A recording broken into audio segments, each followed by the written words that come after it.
Happy Wednesday to everybody. Hope you're doing well.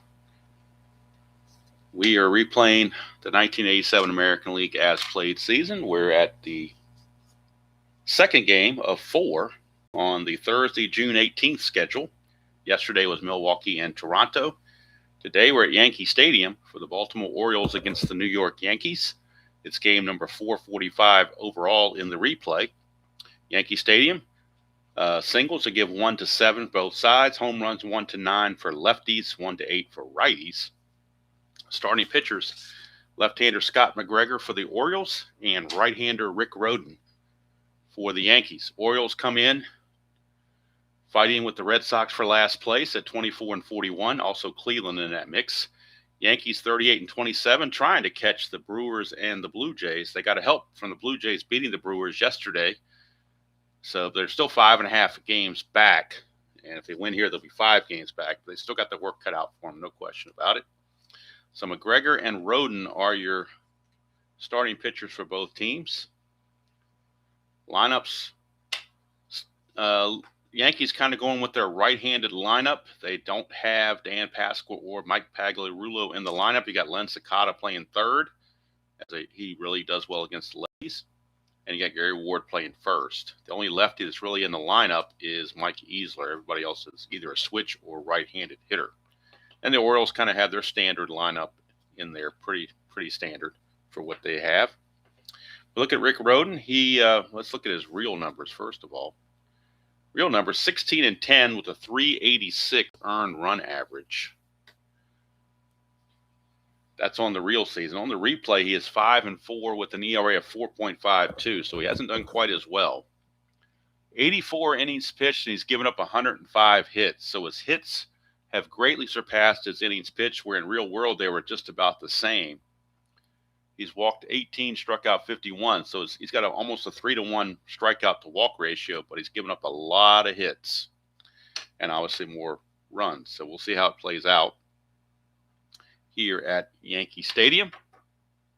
And of course, before the first dice roll is done or first pitch is made, we have the ceremonial first sip.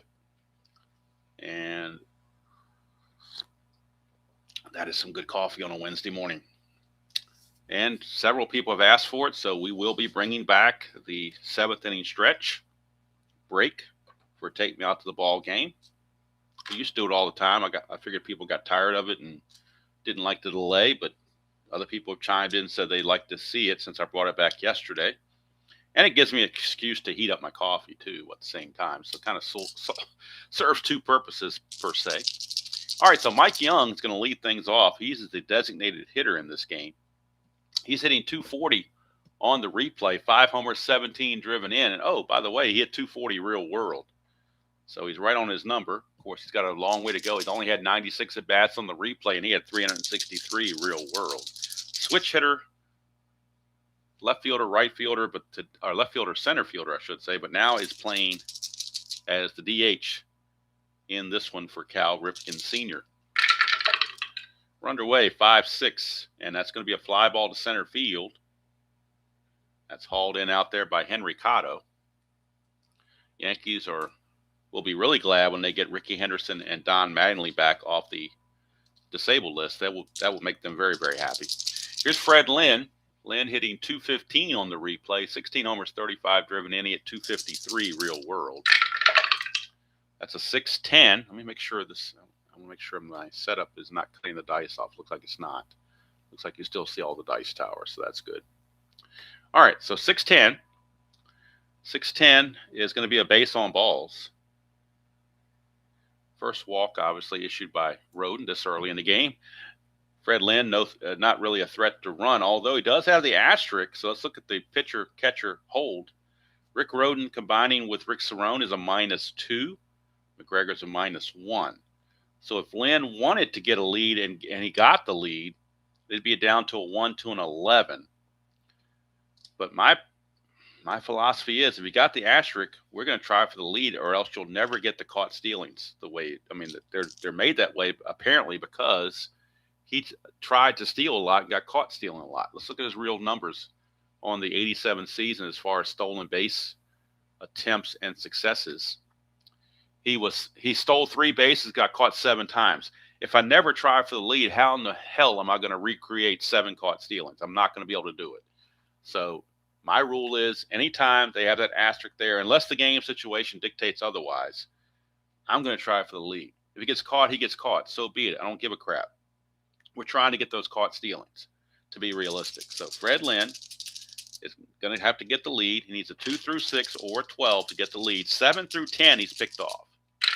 Or caught stealing, what do you want to call it? That's an 8, but that's a 2. So that changes things. He's not caught stealing now because the 2 means it's a possible balk on Rick Rhoden. So Lynn has done something to cause Rick Rhoden to possibly balk here. His balk rating is only a 2, though, so there is no balk, but now that means Fred Lynn cannot get the lead. But I had to try for it. If you don't try for it, you're, like I said, he stole 3 bases, got caught 7 times. You're never going to get your 7 caught stealings if you don't attempt when there's an asterisk there. And granted, if they're down 5-0, obviously you're not going to do that. But I mean, early in the game, why not? All right, here's Cal Ripken. He's hitting 258 on the replay, 7 homers, 28 driven in. He at 252 real world. Get a 3-5, and that's we didn't have this for the last 2 games. We missed out the last 2 games, but the Giovanni's Tailor Shop tailor-made double play has just made another appearance on that 3-5. Ground ball shortstop A, that is a 6-4-3. And again, that's another reason why you try to steal, stay out of the double play. Didn't work this time, but that's a 6-4-3 Giovanni's Tailor Shop tailor-made double play turned by the New York Yankees. Giovanni's Tailor Shop in Lemoyne, Pennsylvania. Be sure to check them out. Tell them Demo sent you. They might give you a discount.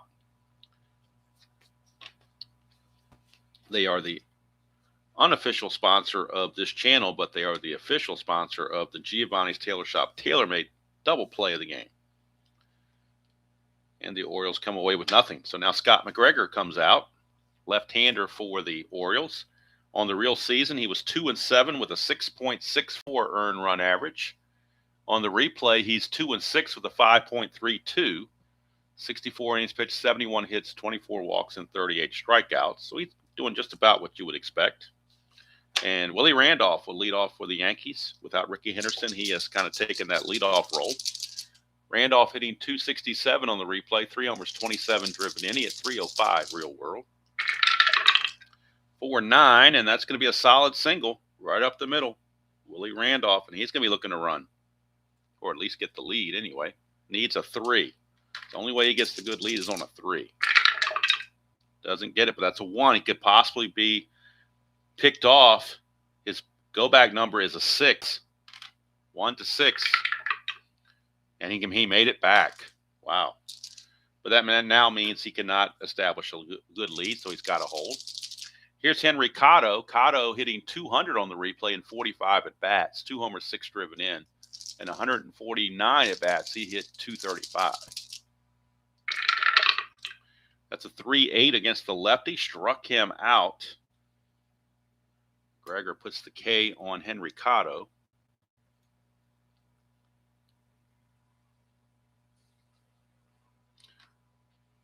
Ooh, I thought I got the circles in the sand there for it. I had some trouble with Xfinity this morning. Hopefully it's not going to be a problem here. Good morning, Joe. Yeah, I'm sure I'll do some evening games at some point.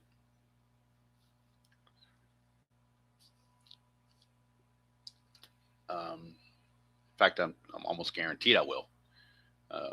So anyway, Henry Cotto is out on strikes. Here's Gary Ward. Ward is hitting 210, 7 homers, 28 driven in. He at 248 real world.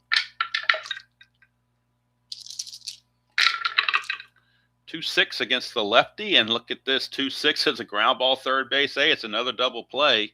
It is not a Giovanni's Tailor Shop tailor-made double play. It's an around the horn double play. Maybe I can get sponsorship from Dodge or something with Dodge Ram having the horns, but that's a 5-4-3 double play. Both teams take advantage of the double play because the runners on base were not able to establish the lead, so they couldn't get to second base and avoid the double play. They were stuck in the double play. So, hello, Colin.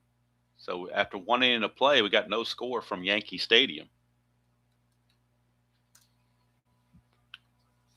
Eddie Murray will lead it off in the top of the second against Rick Rhoden.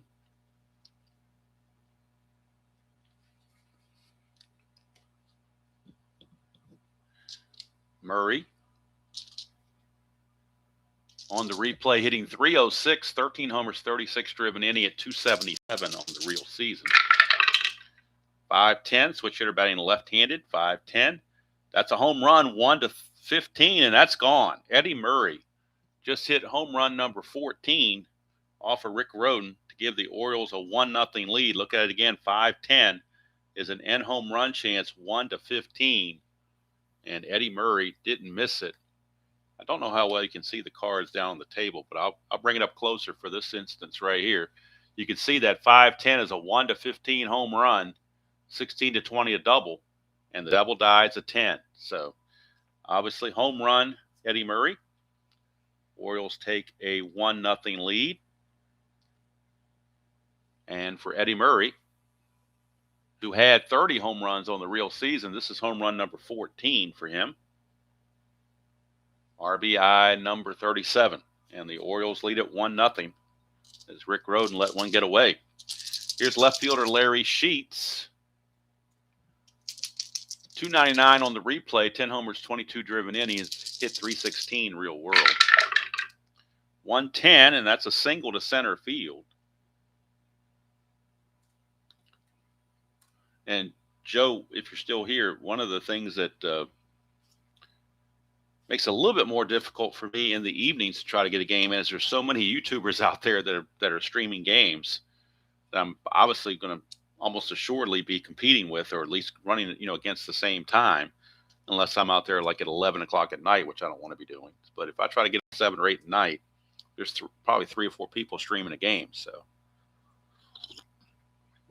and I don't like to try to compete with other people, but I don't know. Maybe if I'm doing baseball and they're doing some other sport or something, that's different. I don't know. Here is Ray Knight, 246 hitter, 9 homers, 29 driven in. He at 256 real world. When RJL finishes his 1980 season, which is coming up, I mean, he's in the last parts of the playoffs, I think. But maybe when he's done, he takes a break. That'll open up the schedule a little bit. 1-6, and that's another Giovanni's Tailor Shop tailor-made double play on a 1-6 as a ground ball shortstop A. They've done it again. Giovanni's Tailor Shop sponsoring that double play. 2 quick outs.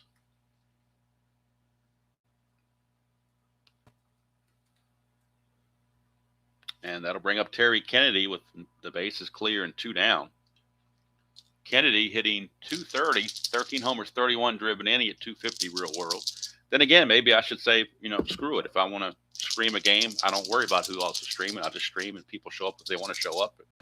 They watch the other guy if they want to watch the other guy, and they're always on demand. So maybe it doesn't really matter at that point.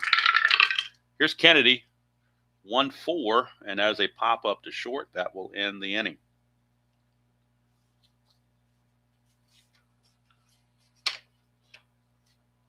So the inning is over. We go to the bottom of the second.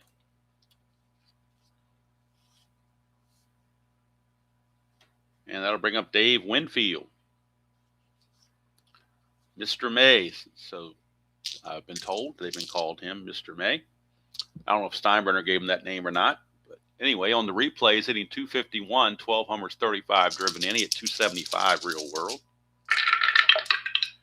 2-4 for Winfield. That's a ground ball shortstop A, but nobody else was on base to cause a double play. So just your standard 6-3 ground out to Cal Ripken, 1 away. For the designated hitter, Ron Kittle. Kittle hitting 309 on the replay, 11 homers, 29 driven in. He hit 277 real world. 6-8 off McGregor is a solid single. Base hit for Kittle. He's not going to try anything. If he got the lead, look at the number he'd have. Be almost instantaneously thrown out. So here's Len Sakata, and I've already surpassed Sakata's usage in the replays, but he's in the starting lineup, so I'm going to keep him going. He's had 48 at-bats in the replay already. He only had 45 real world. Just the way it is. He hit 267 real world, 2 homers, 4 driven in. In the replay, he's got no home runs and 4 driven in, hitting of Poultry 188. All right. I appreciate the kind words, Joe. I don't know if I'm sorry, Joe. I don't know. I don't have the best equipment in the world, so other people have a much better presentation, I'm sure. 1-8 against the lefty, and that's a single, 2 stars. That'll put runners at first and third. I try to be steak. Well, a lot of other people try to be sizzle, and sometimes sizzle is what people want. I don't know. Just depends what you're in the mood for, I guess. Here is Mike Easler. He is the only lefty in the lineup. Easler hitting 318 on the replay. No homers, 3 driven in. He hit 281 real world. Runners at the corners, infield playing for the double play. 2-7. Struck him out. You don't need the double play when you get a strikeout. So that's out number 2. Now the infield can just play their standard positions. Rick Cerrone, your batter, in a clutch situation for Cerrone. He loses a couple of hits right here. 3-7 and 3-8 are going to be taken away from him in the anti-clutch role. Cerrone on the replay hitting 252, 3 homers, 15 driven in. He hit 243 real world. 2-9, and that's a base on balls. First walk issued by McGregor, and it's going to load the bases with 2 outs for Wayne Tollison. Good defensive shortstop, but not the best hitter in the world. Tollison on the replay hitting 216, 2 homers, 15 driven in. He only hit 221 real world. And also for him in the clutch, he loses 2 hits, 2-9, 2-10. But he doesn't do very well against lefties. I don't see, with the clutch taken away, he's only got 1 hit on his own card, and that's a ballpark factor. So if he's going to get a hit, he's going to have to do it against McGregor. Get a 5-12. He did it off McGregor. That's a ballpark blast, but he doesn't have normal power. It's a 1-9. That's a 6.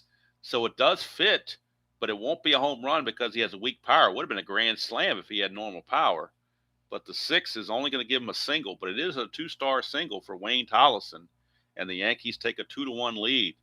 So Tollison comes through off of McGregor's card and gives the Yankees a 2-1 lead, because when the ballpark fails, when you're in the range but you have the weak power, it's automatically a single. It transforms into a single 2 stars.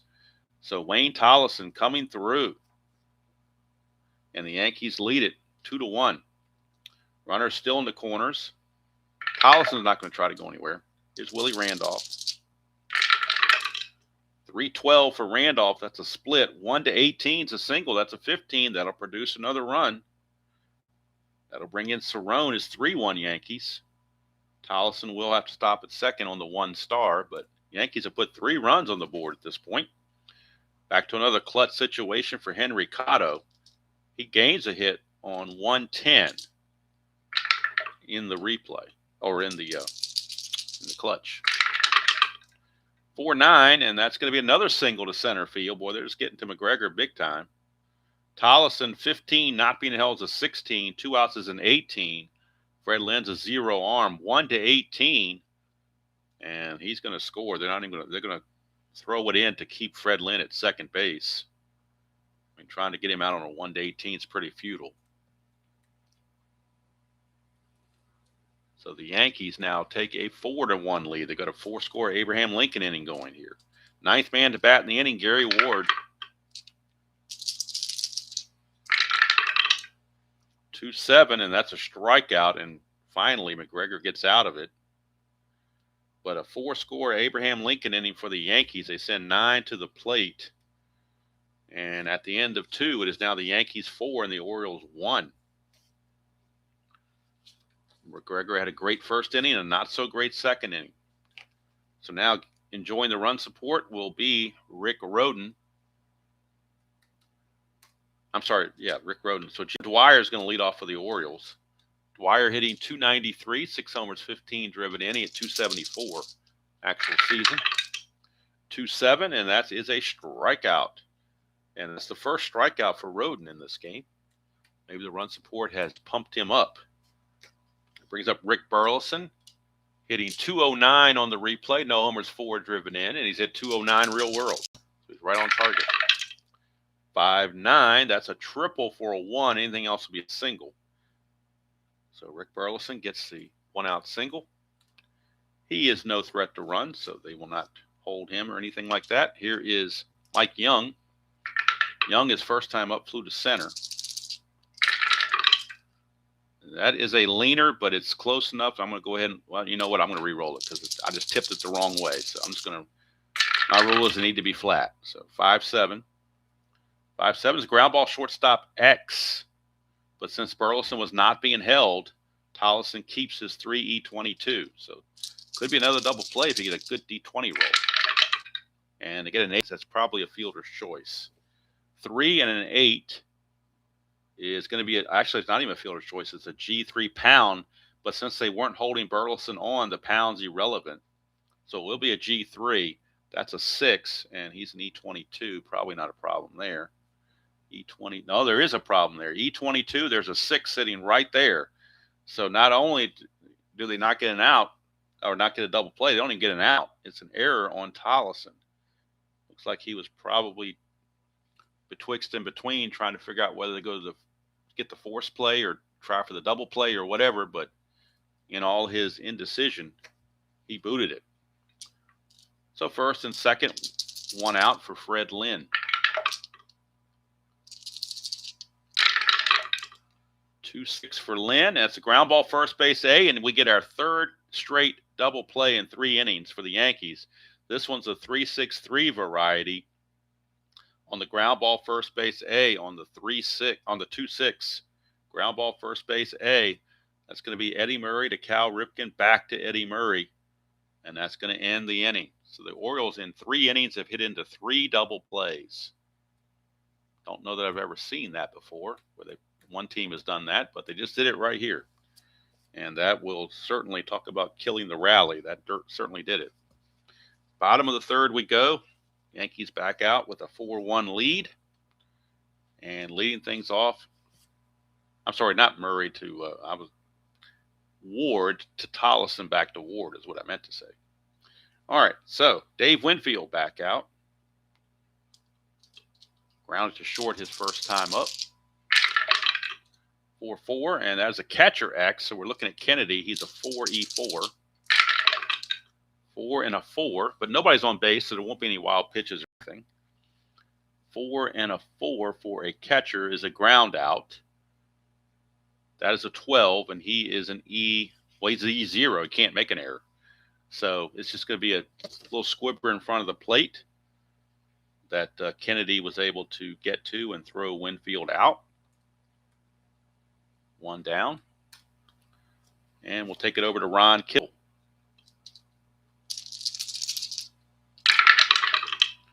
6-8 for Kittle is another single. So Kittle 2 for 2. And this is the part of the order that gave McGregor problems last inning. So got to be careful here. Here's Len Cicada. Kittle not being held. 4-5, and that's a fly ball to right field. That's hauled in by Dwyer. 2 down. So McGregor 1 out away from getting out of the mess and getting back in the dugout and not letting the Yankees do anything else to him. Easler, a strikeout victim, his first time up. 3-7. He's a strikeout victim again. 4th strikeout for McGregor, and a much easier inning this time. We go to the top of the 4th. Still 4-1 Yankees.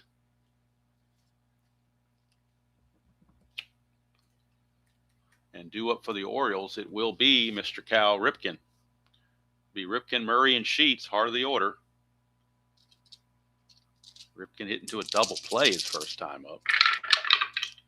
1-7. This time 1-9 is a home run. That's a 9 right on the dot. That is gone.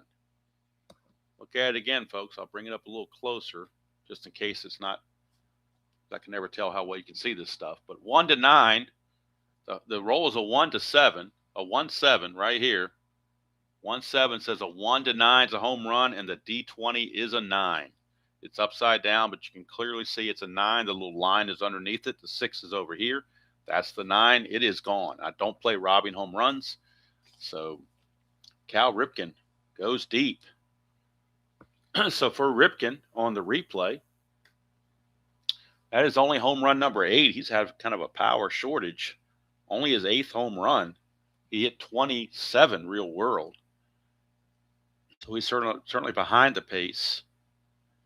RBI number 29 for him. Cuts the Orioles' deficit to 4-2. And now, speaking of home runs, here's Eddie Murray. He homered his first time up. 5-10, switch hitter batting left. And that's a possible back-to-back jack right here, 1-15, and that's gone. Murray has done it again, back-to-back jacks, 1-15. That might have been the same roll he got the home run on last time, but a 1-15 is an in-home run. Murray puts it out of there with that 14 on the double die. So back-to-back jacks. Home run number 15 for Eddie Murray. He had 30 real world, so he's right at the halfway point. RBI number 38. Cuts the lead to 4-3, so it's a Ripken and Murray show for the Orioles. See if anybody else can do anything for him. Here's Larry Sheets. 111 for Sheets, and that's a ground ball to third. Sakata will make the play. One down. And that will send us to Ray Knight. 6-7, and that's a strikeout. So Rhoden gets his second strikeout. Maybe Cerrone framed it for the umpire. Who knows? Ray Knight not happy about it. Here's Terry Kennedy. Whoa, hopping dice. We got to re-roll that. Always re-roll unless they all fit in the tray. We get a 6-5, and that's a strikeout for Rhoden again. That is his third. But 2 home runs back-to-back by Ripken and Murray cut the lead to 4-3.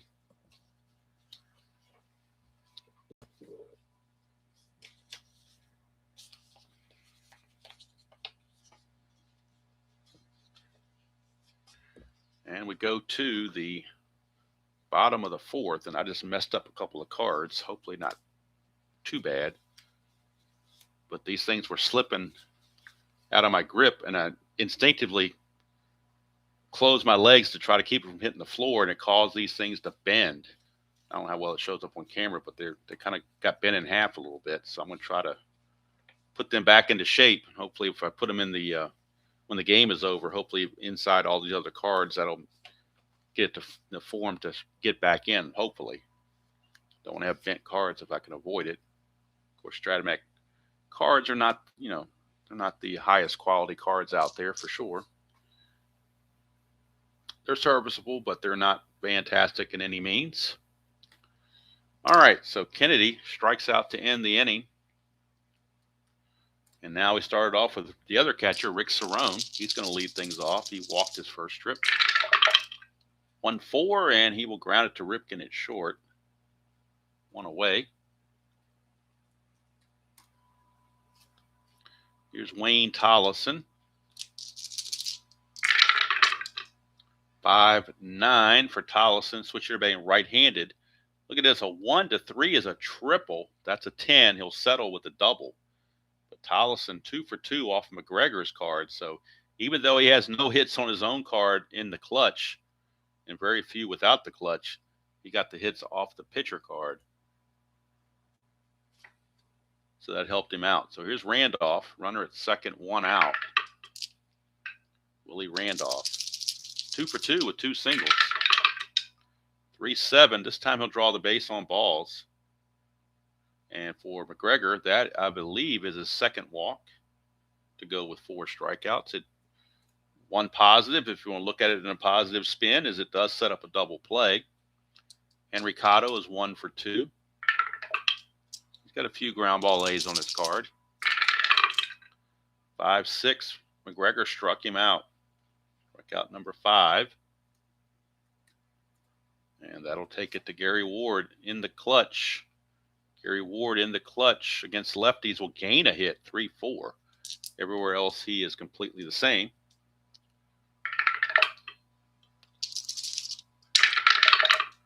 3-3 is a fly ball to right. 3-4 would have been a base hit, a clutch hit, but 3-3 is just a fly ball to right field that Dwyer puts away, and McGregor keeps the Yankees at bay and keeps the score at 4-3 as we go to the 5th inning. Top of the 5th. Rhoden will be facing the bottom of the order, Dwyer, Burleson, and Young.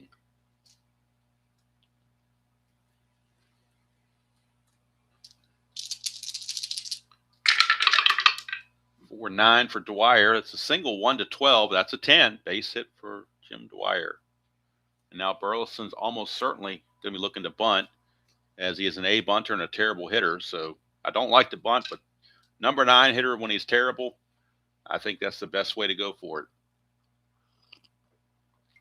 Best use of his limited ability.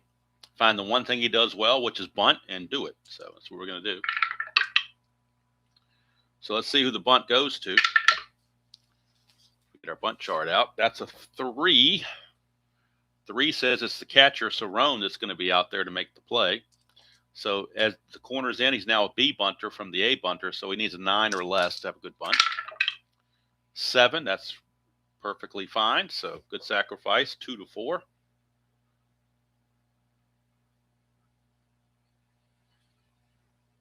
And going to second base with the tying run is Jim Dwyer.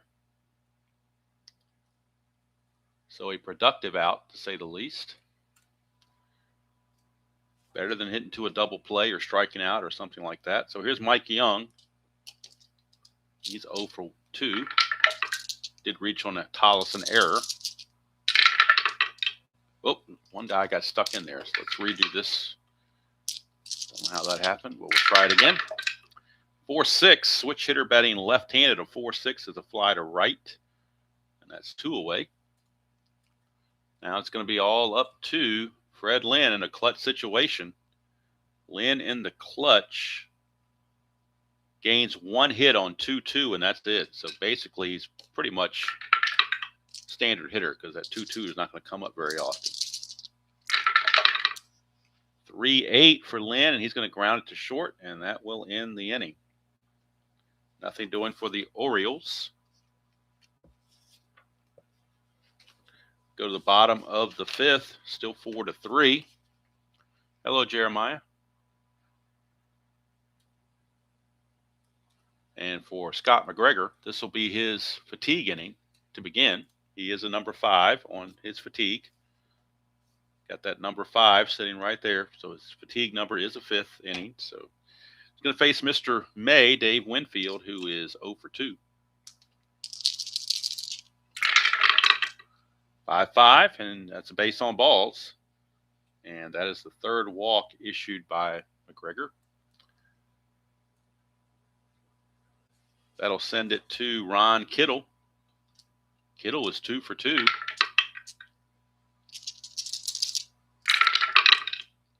4-10, and that's a ground ball third base X. We're looking at Ray Knight, 4E23. 4-9, he might make one play. He might get a G3 out of this. 4-9, he does. It's a pound, but he's not holding anybody on. So 4-9, he gets the runner at first, assuming there's no error, which is a big assumption. That's a 14, and he is an E23 at third base. There's an 11, 13, and 15, but no 14. So Ray Knight catches a break. His only play is at first base. So Winfield will take second on the ground out to third base. 1 away, and that's going to bring us to Len Sakata. Hello, RN or R9. I keep forgetting how I should be addressing you for that. Apologize for that. Here is 6-10 for McGregor. Ballpark single check. It's 1-7. That's a 2. So Sakata gets himself a base hit. It's only 1 star, so Winfield will have to stop at third. Runners on the corners, Sakata, no threat to run, will not be held. So runners on the corners with only 1 out for Mike Easler. The infield is in. That's a 1. So McGregor, his wild pitch is a 7. His balk's a 19. But this one we're checking wild pitch 1-7. And no wild pitch. Kennedy blocks it. So Easler is a hitter that lifts the ball. Very unlikely to turn double plays. He has ground ball A's against righties, but against lefties, he seems to like to lift the ball. His only chances for double plays are here with the plus sign. If you bring the infield in, that turns to hits. So really, there's no way to get a double play. So they're going to play the infield in. And we're hoping for a strikeout, but, you know, if they get ball put into play, they don't want these Bs to you know, have a chance here. There is one here, but if you unlikely to roll a 212. So they're going to play the infield in, down by a run. 6-11, ground ball pitcher X. Well, the pitcher is automatically assumed to be in anyway, so it didn't really matter whether they were playing because it's a ground ball pitcher X. McGregor is a 1 rated pitcher according to the computer. He's an E17. So possibly could be a double play here. We never know. 1 and a 16 for a pitcher. Let's check those numbers. 1 and a 17 is a G1, and that's a 4. He's an E17. There's a 3 there, but no, and a 6 there, but no 4. So if we look over at this side, under G1, runners at the corners, infield in, the play is made on the batter, and that is it. So it would have been a double play had they been playing back, but they were playing to not allow that run to score easily. So basically what happens here, Sakata will take second, and the run on third will hold Winfield as, hello, Jim, as McGregor froze him there and then throws out the batter Easler at first. So now we have second and third with 2 outs for Rick Cerrone. And McGregor has a chance to get out of the inning if he can get Cerrone. In the clutch, Cerrone loses a couple of hits, 3-7 and 3-8.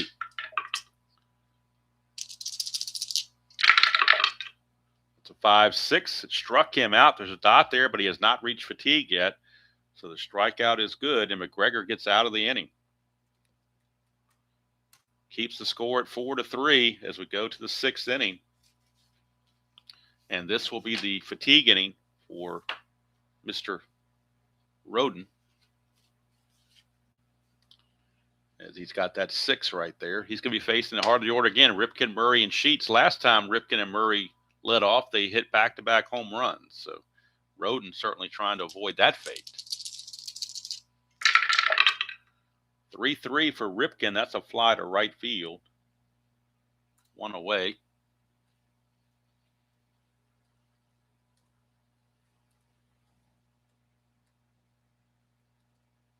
And that brings up Murray. He's got 2 home runs in the game.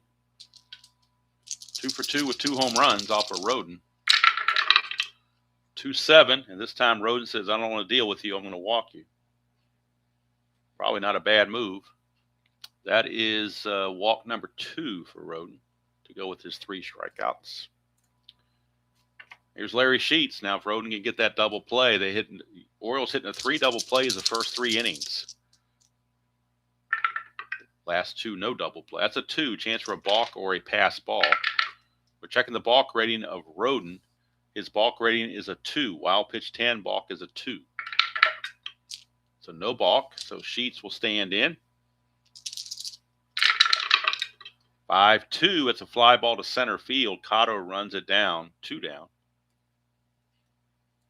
And the Orioles will turn it over to Ray Knight, who's had a bad day. He has hit into a double play and struck out.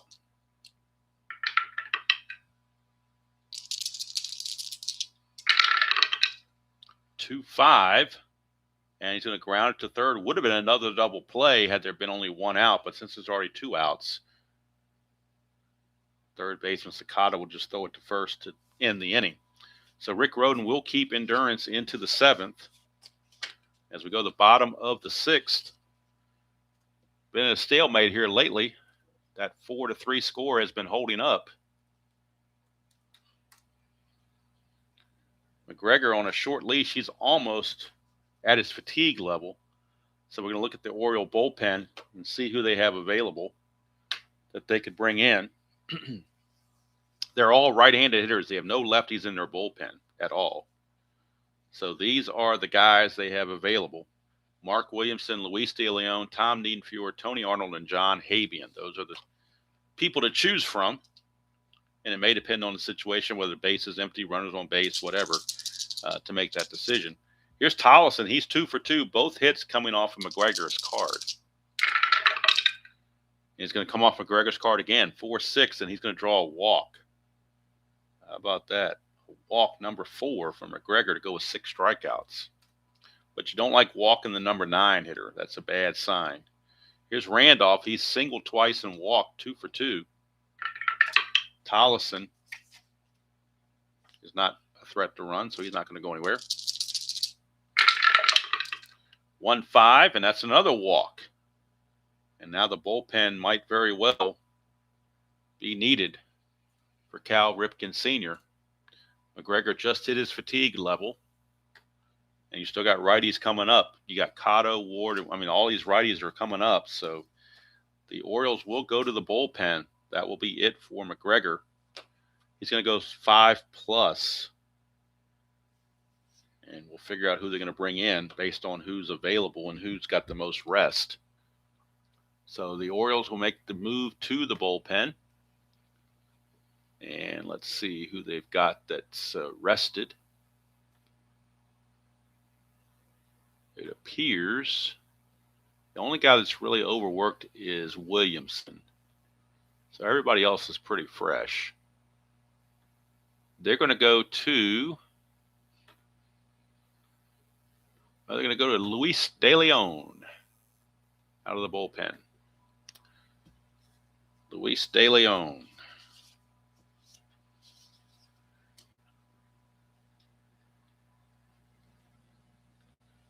He's a +2 hold. And Henry Cotto is your batter. Let's get the numbers on De Leon. On his real season, he was 0-2 with a 4.79 ERA and 1 save. On the replay, he's 0-0, but an ERA of 1.29 in 7 innings of pitching. Only 4 hits allowed, no walks and 6 strikeouts. So De Leon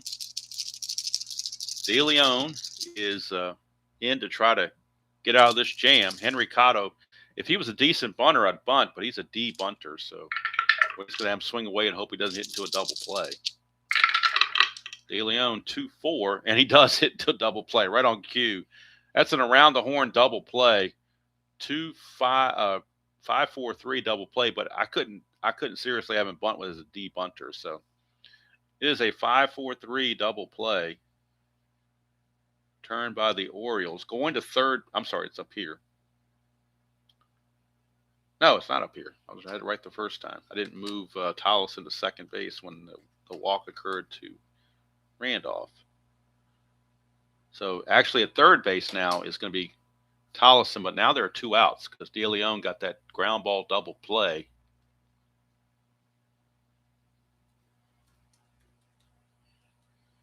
And now it's up to Gary Ward.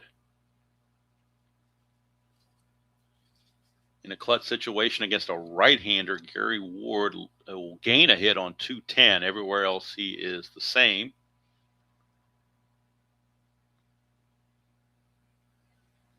And in case you were curious, had he been facing the lefty, it would have been the same result. Would have been a double play. So really, in that case, he didn't have a chance. So Gary Ward in the clutch, facing De Leon. 6-11 for De Leon. It's a fly ball right field X. We're looking at Jim Dwyer. He's a 3-1. Can he get to the ball? 3-16. Yes, he does. So that's going to make the play. E1, obviously not going to be an error on an E1. The only errors are 3 and 17. And we got an 8. So good play for Dwyer. And De Leon pitches out of the mess and keeps the score at 4-3. How about that? Yankees will make a defensive change now that the left-hander is out of the game. Mike Pagliarulo will take over at third base in the 7th. Get Sakata out of there. He's, like I said, he's kind of surpassed his number of at-bats anyway. And Sakata at third base is a 3.34. Pagliarulo much better at 2.20. So Pags will take over.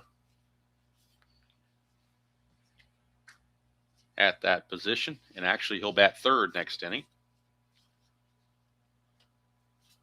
So I need to make that move on the computer.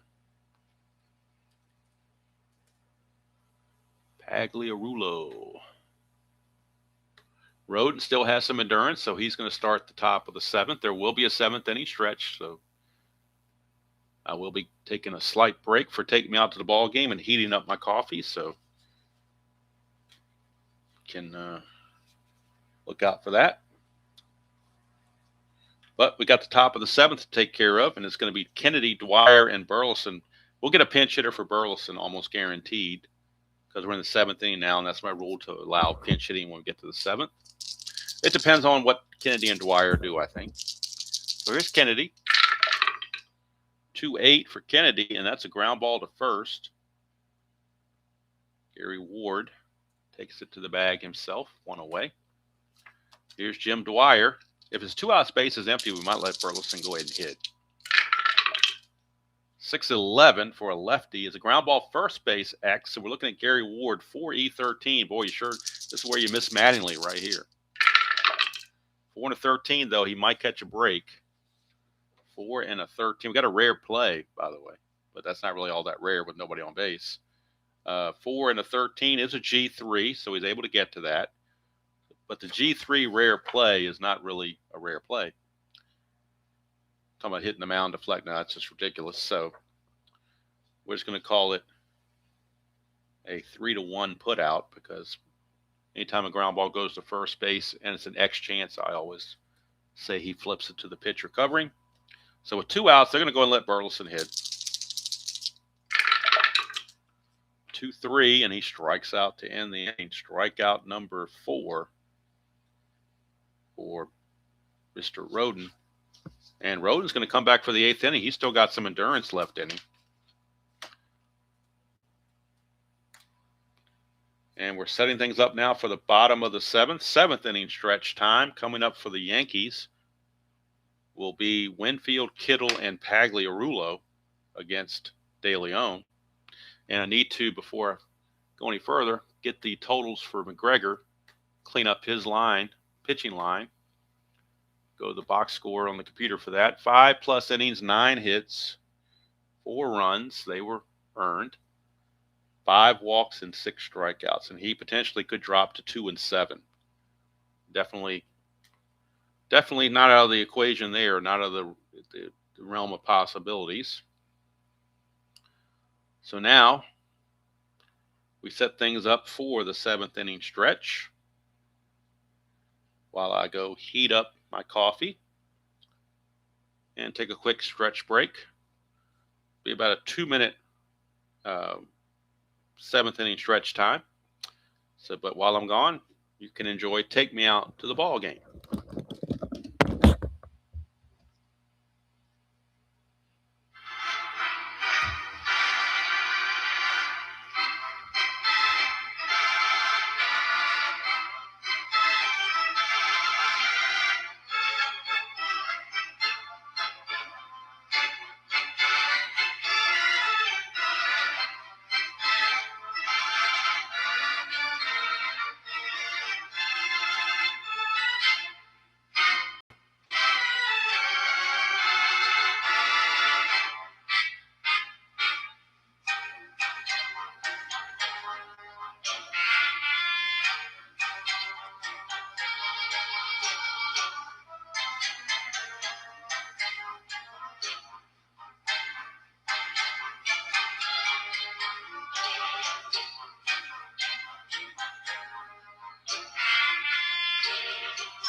right.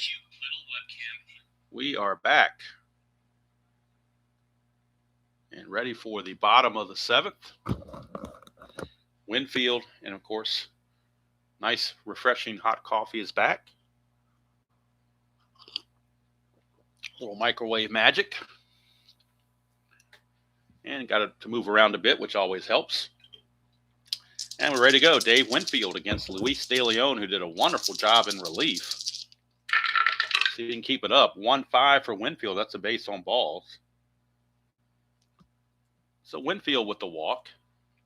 And Winfield, let me see what he's done as far as stealing bases and attempts. I don't think I ever tried to steal with Winfield yet on the replay. Let me see. I might have. I don't remember. In the real season, he stole 5 bases, got caught 6 times. In the replay, he stole 2 bases, is yet to be caught. So we're going to try to steal because you're never going to get his 6 caught stealings if you don't try to steal here. So he's going to try for the lead. Needs a 4 or a 6. A 10 he's picked off. He gets the 4. He's going to go. He's a 13. Being held makes him an 11. Plus 2 brings it back to a 13. So 1 to 13, Winfield steals it. And he does, right on the number. So there you go. Stolen base, Winfield. See, first I wasn't going to do it, but did it anyway. And as it turns out, it worked out. Winfield, his 3rd stolen base of the season without being caught. How about that? Mr. May coming through. Here's Ron Kittle. We get a 3-7 for Kittle. Oh, a 3-6 would have been a home run, but a 3-7 is a strikeout. But I'm starting to lose peripheral, so I better show this real quick because I think I might need to pull the camera back a little bit because I think on the end there I was losing that. So 3-7 is a strikeout on Kittle. So I may just need to slide the cards over when I get to the 6 column on the pitcher or the 3 column on the batter. I think that'll solve that. Here's Pagliarulo, his first at bat.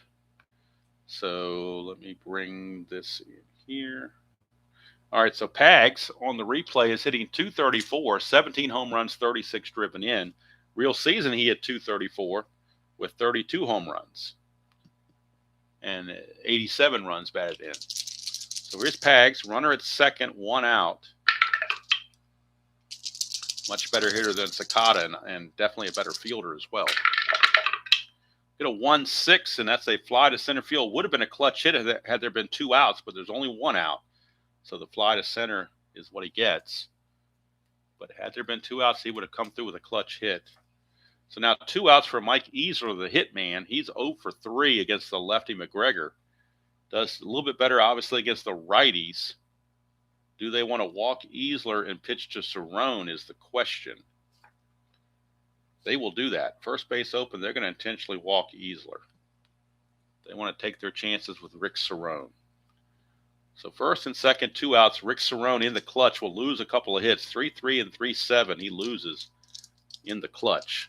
So we'll see if the strategy by Ripken pays off by walking Easler. 1-7, it certainly did. He strikes out Cerrone to end the inning. So brilliant managing by Cal Ripken Sr. 1-7 on Easler would have been a base hit to right field. So pulled the right trigger on that one. Got him out of the inning. We go to the 8th inning.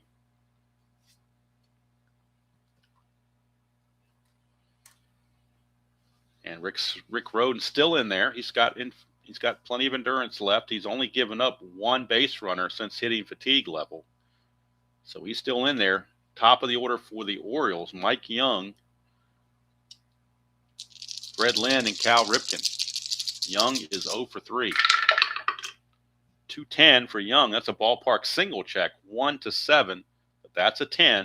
It's going to keep the ground ball to third. And Pagliarulo makes the play. 1 away. Yankees do have Righetti in the bullpen if needed. And he's pretty well rested, I think. So here's Fred Lynn. 1-6 for Lynn. 1-5 single. That's a 1.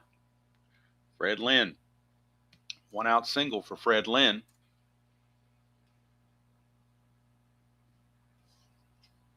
Spokane Steve is wonderful. I am jealous of Spokane Steve. He's got the best his handwriting looks better than some of my typed writing. I mean, he has a very impeccable handwriting on his score sheets. Just look so beautiful. Really enjoy his the way he does that.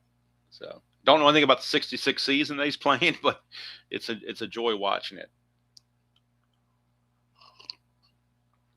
He definitely, the way he does things is very, very well done. Obviously. All right, so here's Cal Ripken. The question is, do they run for Fred Lynn? He runs at a 13.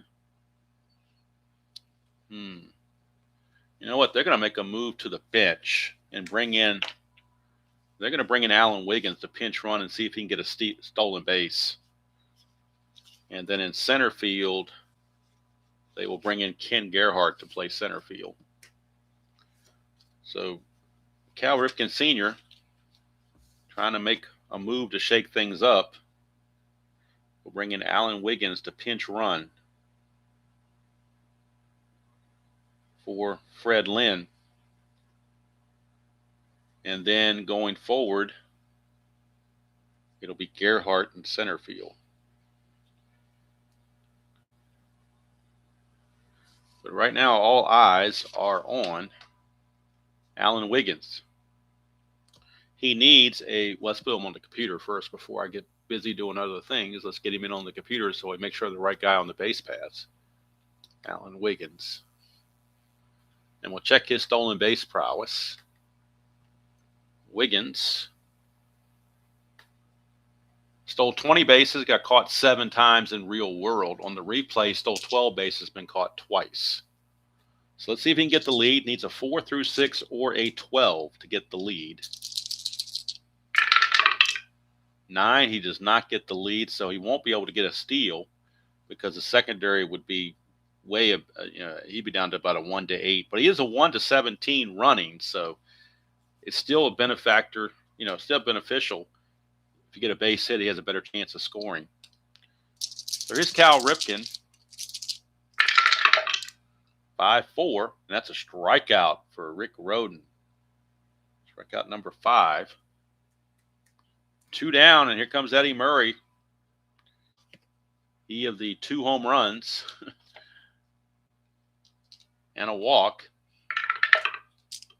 Rhoden has to be careful.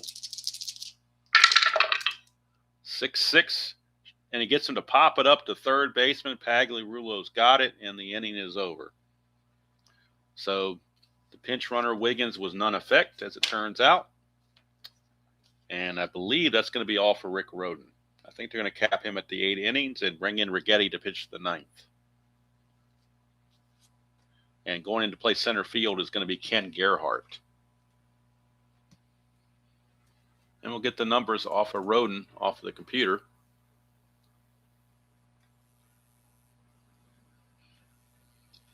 See how he did for his 8 innings of pitching.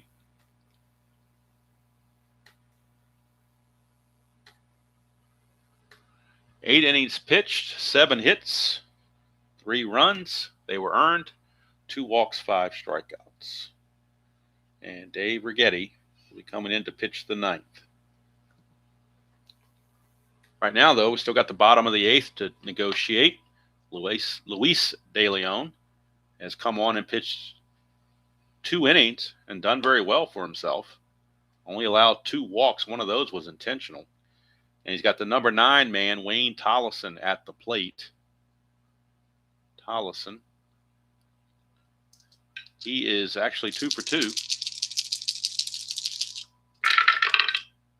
1-8, and that's a ground ball to third. 1 away. And that brings up the top of the order, Willie Randolph. He has singled twice and walked twice. 3-4, and that's a ballpark single check. 1 to 7, that's a 5. So Willie Randolph has reached base all 5 times. He's going to see if he can get that lead. He needs a 3 to do so, to get the lead. Can't do it. He'll hold. And here comes Henry Cotto. Cotto 1 for 4. But he's a good defensive center fielder, and you're in the lead, so you're not going to pinch hit for him because you want that defense. 3-6, and that is a strikeout for Henry Cotto. 2 down, and that's going to send it up to Gary Ward. And again, this is where you would love to have Don Mattingly. But the Yankees may go to the bench for Dan Pasqua as a pinch hitter. His defense is a 4.E15, where Ward's is only a 4.13, so it's not that much of a difference. Ward is 0 for 4, and with the right-hander on the mound, they're going to bring in Dan Pasqua to pinch hit, and he'll stay in the game to play first base. So Lou Piniella looking for any advantage he can get to bring in Dan Pasqua. Pinch hit in the 8th and stay at first base in the 9th. So let's bring in Pasqua on the computer and see how he's doing on the replay. They still have Meacham, Claudel Washington, and Mark Salas as bench players left after this. Pasqua hitting .225 on the replay. 11 homers, 24 driven in at .233 in the real season. De Leon to Pasqua. 412. That's ground ball first base X. They were holding Randolph on, so Murray will now change to a 3E10. Add 1 to his rating for holding the runner, so he's a 3E10 at first base. 3 and a 14, probably not going to make a difference, but we shall see. There's a pound sign there that will make a difference. 3 and a 14, though, is a G2, which is good enough. That's a 7, and Murray is an E10, and there is no 7 there. So Murray's just going to get it and flip to De Leon covering to end the inning. So Pasqua fails in the pinch as he grounds it to Murray.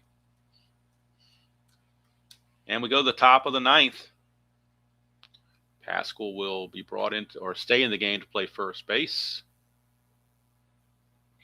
And coming on to pitch to try to get the final 3 outs is going to be Dave Righetti, Rags, looking to close it out. It's going to be all for De Leon, most likely. He's going to go 3 innings and did very well for himself. Righetti on the season, real season, 8-6, 3.51 ERA and 31 saves. On the replays, 3-2 with a 3.76 ERA and 15 saves. So trying to secure save number 16. If he can do it, it'd be a sweet 16 for him. -5 on the hold. So let's get De Leon's numbers. In his 3 innings, De Leon gives up 1 hit, no runs, walks 2, 1 was intentional, and struck out 3. So a fine outing for Luis De Leon, keeping his team in the game. For the Orioles, we have Sheets, Knight, and Kennedy, a couple of lefties. Sheets, a pretty good hitter, can hit lefties without too much of an issue, so I don't think we want to pinch hit for Sheets because he's a pretty good hitter one way or the other. So Sheets will just stay in there and see what he can do. Might pinch hit for Kennedy, though, when it gets to that. Definitely for Dwyer. They got right-handers on the bench that they can go to. So, Jeremiah, what are you talking about, the defensive chart, or are you talking about something else? I mean, it's the regular defensive chart that comes with the game. It's just in a different format, but the same information. All right, so here's Larry Sheets to lead it off against Righetti. Lefty-lefty matchup, 1-3. Split chance, 1-9 is a single, and that is a 9. So Larry Sheets rewards Ripken for keeping him in there and gets a base hit. Oh, it's just easier for me to instead of having to pull out that elongated sheet, that nice little condensed sheet. Same information, works just fine. Got these from iGester. My printer will not allow me to put in cardstock 2-sided printing, so I had to print these on 2 separate pieces of paper and just staple them together. So it's my cheap way of doing a 2-sided copy. All right, now Larry Sheets, we're going to pinch run for Sheets. He only runs at a 9, and they got to have some speed at first base. So we go to the bench and see who the Orioles have left on their bench that can pinch run. And the only guy with any, well, they got 2 guys with decent speed. They got Lee Lacy and Gonzalez. Lacy's actually the only one that has really good speed. So Lee Lacy will come in and pinch run. Lacy to pinch run. And Lacy has a 16 speed. So Lacy will come in and do the pinch running for Sheets.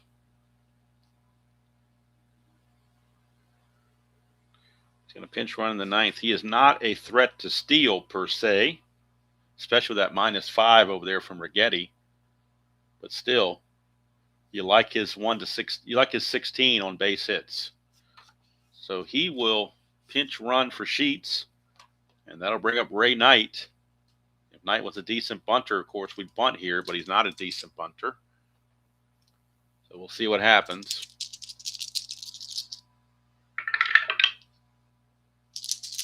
Righetti to Knight. 3-8, and that is a base on balls by Righetti. So all of a sudden, Righetti has allowed 2 runners, first 2 runners to get on base. Orioles looking, and now Tom Niedenfuhr loosening the Oriole bullpen. Terry Kennedy, he's going to be pinch hit for, I do believe. The Orioles will go to their bench. They've got 2 bench guys left. You got Dave Van Gorder and Rene Gonzalez.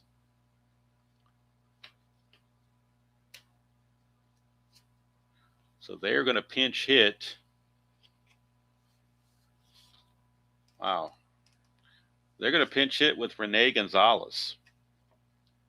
So Gonzalez will pinch hit for Terry Kennedy. And Van Gorder has already picked up a bat to hit for Jim Dwyer.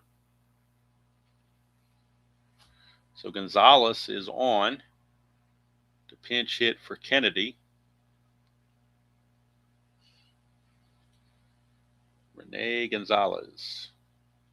On the real season, Gonzalez hit .267, a homer and 7 driven in 60 at-bats. In the replay in 38 at-bats, he's hitting .289, no homers, 3 driven in. Still not a good bunter, so there's not going to be any bunting going on because they just don't have any good bunters left on the bench. But you can see if he can get a hit off of Righetti and avoid a double play. That's the other thing. 1-6, and look at that. Rene Gonzalez on a 1-6. 14 is a single, 2 stars. That will tie the game, and Righetti has blown the save, and he's in danger of blowing the lead completely and falling behind. So pinch hit single for Rene Gonzalez as he comes through. Tie game at 4, and now runners on the corners with nobody out. Jim Dwyer is your scheduled hitter. But they will go with a pinch hitter, Dave Van Gorder, their backup catcher. He's got to come in and catch for Kennedy anyway. So Van Gorder is going to pinch hit here in the 9th. Who says you can't manage in the American League? You can do some managing in the American League despite the DH. You can still do it. So Van Gorder will be making the way in, and that's going to deplete the Oriole bench. They've used everybody now. So no more changes after this. This is going to cover everything. Runners at the corners, and they're going to play the infield in. They really can't afford even a double play. They don't want that run to score. So they're going to play the infield in. Van Gorder on the real season hit .238 in just 21 at-bats with a homer. On the replay in 10 at-bats, he's hitting .300, 3 for 10. 2 of those 3 hits are doubles with a run batted in. So the infield is in against Van Gorder. 110, and that's a strikeout, a huge strikeout for Righetti on a 110.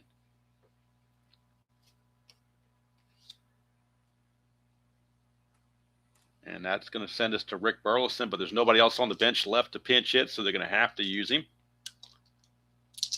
Boy, he's an A bunter. I've never tried a suicide squeeze, but you know what? This might be the time to do it.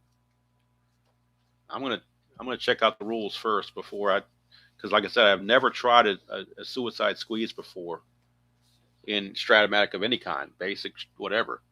So let's see if I can find the squeeze chart. All right, it says here, I'm just going to follow the instructions. Manager should call suicide or safety. We're doing suicide. With the infield in, refer to the next letter on the chart.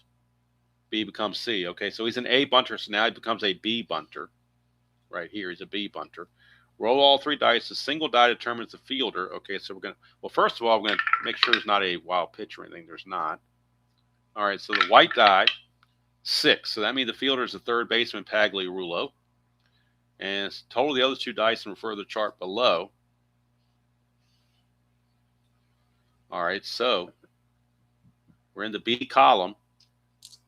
See what happens. We get a 5, and that's a good sacrifice. So since it's a good sacrifice, let's see how they're going to score that, I guess. See description on sacrifice bunt chart. Batter lays down a good sacrifice bunt. Runners advance 1 by. So everybody advances a base. So it's a good suicide squeeze for Rick Burleson. If I'm reading this correctly, he will be out. So suicide squeeze. First time I've ever done that. He's going to be out the 5-4. Scoring is going to be Ray Knight to take the lead. And going to second base is Rene Gonzalez with 2 outs. So hopefully I did that correctly. I think I did. But it just made sense to do it with an A bunter who's not a good hitter. It seemed like the time to do it. So like I said, hopefully I did it correctly. I was trying to follow as best I could on the rules there. And the Orioles take a 5-4 lead. Tom Niedenfuer is going to be coming in for the Orioles in the bottom of the 9th. Rigetti has blown the save and about ready to take a loss if the Yankees don't recover. Now we got Mike Young in a clutch situation with Gonzalez at second and 2 outs. Mike Young. Young is 0 for 4, though. 5-6 to the right-hander is a ground ball shortstop X. So we're looking at Tollison. 3E22. 3 and a 13. He should get to that. 3 and a 13. 3 and a 13 is a G2. That's a 9. Tollison's an E22.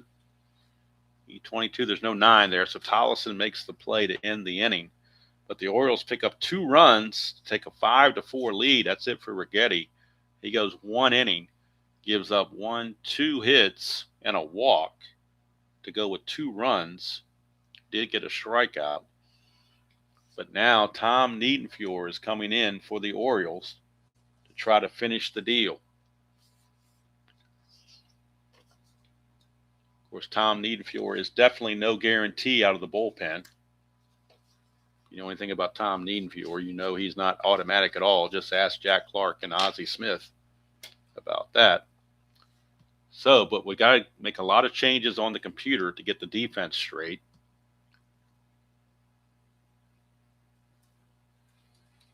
So let's make all these changes. Van Gorder will stay in the game to catch, and he's going to bat in the 8th position. So Van Gorder will actually be here. Van Gorder is going to bat in the 8th position. Gonzalez, let's see here. Gerhardt in center. Lacey will stay in the game to play right field. So Lacey will bat 5th and play right field. So this is right field Lacey.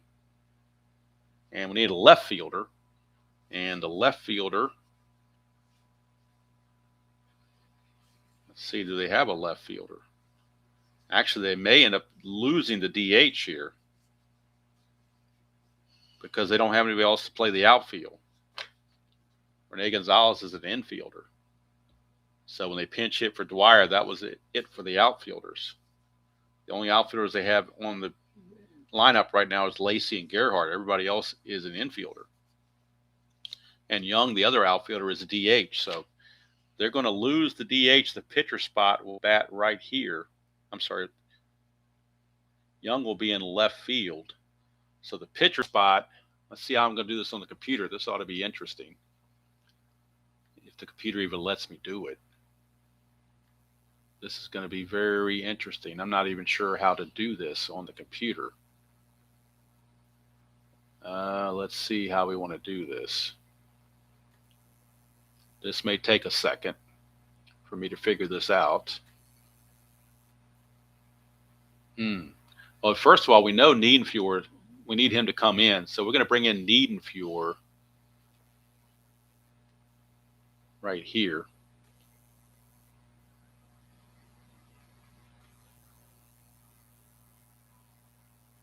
Computer won't let me do it, but I'm going to do it anyway. Young is in left field, and we'll get his ratings. Young is a 4.2 with an E9, +2 with an E9. He's in left field. Lacey's in right field. Gerhardt is in center field. Gerhardt hit for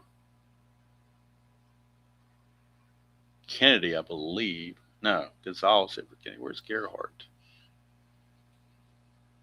Oh, Gerhardt pinch ran for Lynn. So Gerhardt is right here. He pinch ran for Lynn. Okay. Clear as mud. Computer won't let me do it, but I'll figure something out. We will figure something out. I may just have to MacGyver something here and get something to work. So what I'm going to end up having to do, I'm just going to have to put Gonzalez in left field on the computer just to get through this game, because I don't see how to do it on the Strat computer. There's probably a way to do it. I just don't know on the fly how to. So we're going to. I did that, Joe. I took the DH guy and put him in left field, or it wouldn't let me put him in left field. When I try to move a defense position over the DH, it crapped out. It wouldn't do anything. So I'm just going to fudge it for now, and we're going to have Rene Gonzalez in left field, even though it's a 5 E25 with a +5 arm. Pretty bad, obviously, but we're going to go with it. So Tom Niedenfuhr is on 3-5 with a 4.99 ERA and 13 saves. That's on the real season. On the replays, 1-2 with a 6.35 ERA and 2 saves. And he'll be facing Winfield, Kittle, and Pagliarulo. Winfield, Kittle, and Pagliarulo. They do have Claudell Washington on the bench if they want to pinch hit for maybe Kittle as the DH. There's a possibility they could bring in Claudell Washington. But right now, we're going to go with Winfield against Niedenfuhr. Pitcher has to, hold on, let me try this, maybe, because I haven't played it yet. I can always undo what I just did. Pitcher has to replace DH. Okay, let me try that. Let me go back and undo what I did. Thank goodness for the undo button. So now I'm going to see if it'll let me do this. Well, first of all, I've got to have Mike Young ground to short, because it took me way out of the equation here. So let's try this. All right. So you're saying the pitcher has to go to the DH slot. Okay. So we're going to take Niedenfuhr, put him over in the DH slot, and it lists Niedenfuhr as the DH, which is really weird. We're going to have, but it also takes away Mike Young. I want Mike Young in left field. So that's not going to work, because it eliminates Mike Young from the lineup by doing that. So I can't do that, because I want to keep the DH in left field. I want to move him to left field. So that's not going to work, Joe. Doesn't work for me. So the move Niedenfuhr, it just takes Mike Young out of the game. So can't do that. And it won't let me put a position. It won't let me move Mike Young to a different fielding position. If I move the pitcher to the DH, Mike Young goes away. And so I have no way of doing it. No way at all of doing it. So I'm just going to have to live with what I got, and I'll figure out how to put it in later. So right now, Tom Niedenfuhr facing Dave Winfield. That's a 3-6 for Winfield. He's going to ground it to short. Cal Ripken is there. So right now I just need to go in and do something on the computer just to jerry rig it, I guess you want to call it. So we'll just put Gonzalez in left field just to get us through. And Niedenfuhr will be the pitcher. And ground out to short to start the ninth. Whoops, what is it telling me here? Oh, I got to put Lacey in right field. Okay, there we go. Grounded to short. And the likelihood of a ball being hit to left field is probably not that good anyway. So, Ron Kittle, what do we do with Kittle here? Kittle is 0 for 4. I'm sorry, he's 2 for 4 actually. 315 hitter. Boy, it's hard to pinch hit for Kittle, even though you got the lefty on the bench in Claudell Washington. We're gonna stick with Kittle. He's got some good numbers against righties, so we're gonna stick with Kittle. 3-9 for Kittle. He grounds to short, 2 down. So 2 ground outs to short. And just for kicks and giggles, on the 3-9, Claudell Washington would have lined to second, so it wouldn't have mattered, as it turns out. So Pagliarulo, last chance for the for the Yankees, who are going to, if they lose this game, know they just let this thing slip away. They're trying to catch the Brewers, so this is not going to help their cause, losing to the lowly Orioles. Pagliarulo has a chance, though. He's got some pop against right-handed pitching. You get a 6-5, and that is a split. That's a line out second base, and the ball game is over. Tom Niedenfuhr comes in, so having Gonzalez in left turned out not to be a factor. He's not going to have any fielding chances out there. So the Orioles win it 5-4. Taking the loss is Righetti. The win is DeLeon. The save to Niedenfuhr. For Niedenfuhr, that is his 3rd save. And we'll go to the box score and get all the totals. Get you ready for tomorrow's game.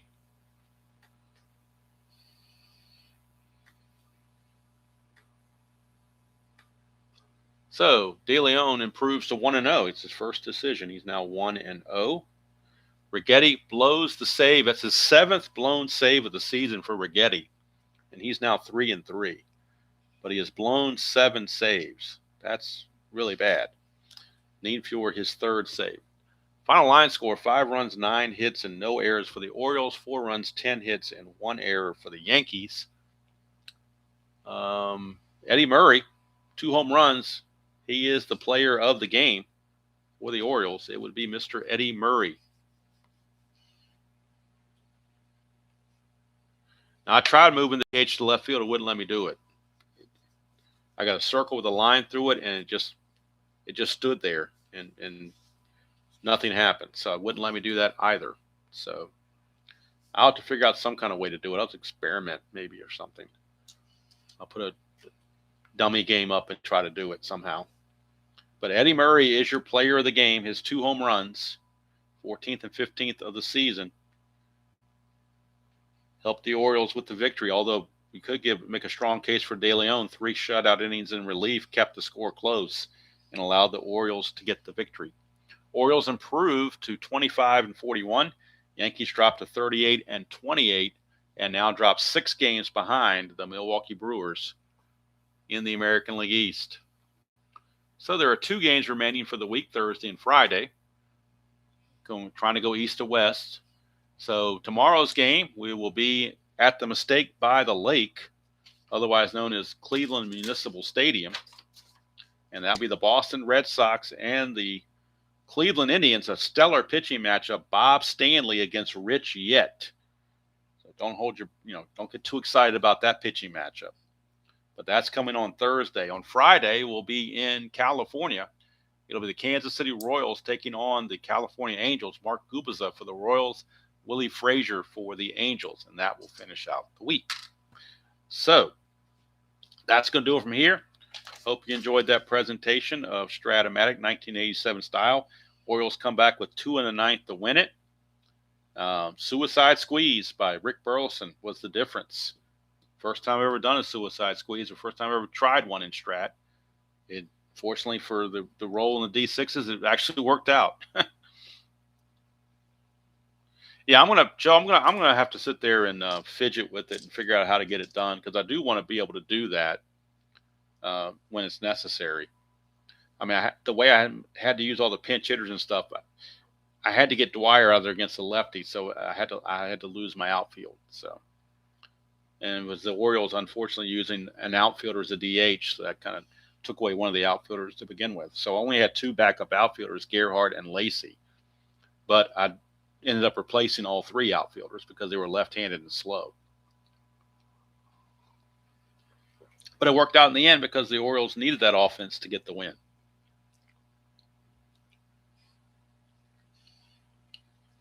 Pitcher has to go to the batter's spot. I don't know. Like I said, I'll play with it. I'll see if I can figure it out.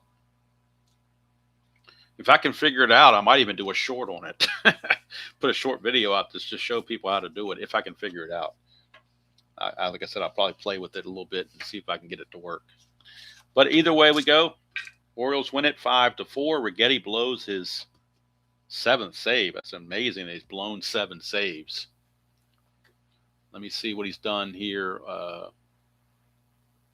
on the season as far as stats go. Righetti. Don't know how many he blew in real world, but he's certainly he's got 15 saves, but he's blown 7. So he's had 22 save opportunities, saved 15, blown 7. Don't know if that doesn't sound like a great percentage to me, but what do I know? So that's going to do it from here. I'm going to tinker with that DH pitcher thing and see if I can figure it out. In the meantime, tomorrow morning, it'll be the Red Sox and Cleveland from Cleveland Stadium. Bob Stanley and Rich Yett are your starters for that one. So until next time, enjoy playing whatever game you choose to play, however you choose to play it, and I will see you all down the road.